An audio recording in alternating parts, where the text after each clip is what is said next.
खबर एगो छपल अखबार में, लवर तोर धरई बा हथियार के व्यापार में। आज काल में अब ओकर जेल हो जाई, एको घंटा ना लागी खत्म खेल हो जाई, कोटो ना रोके जंग बेल हो जाई।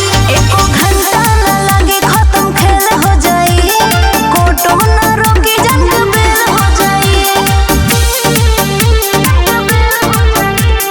कोटो ना रोके जंग बेल हो जाई। म्यूजिक बाय विशाल यादव।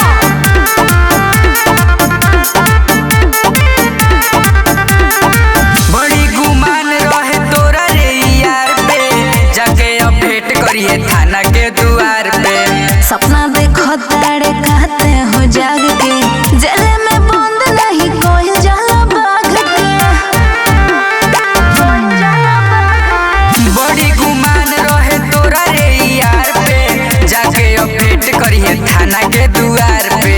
सपना देखत बाड़े कहते हो जाग के, जेल में बंद नहीं कोई जाला बाग के। जहिया आ जाई नोटिस रेलम रेल हो जाई।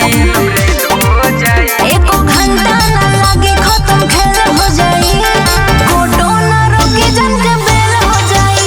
एको घंटा ना लागे खत्म खेल हो जाई, कोटो ना रोके जंग बेल हो जाई।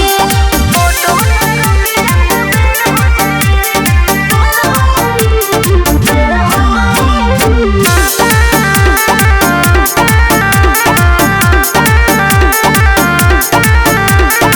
छापा मारी पुलिस ले जाई पकड़ के, पता चल जाई पावर तोरा लभर के। दीपक विशाल बात नइखे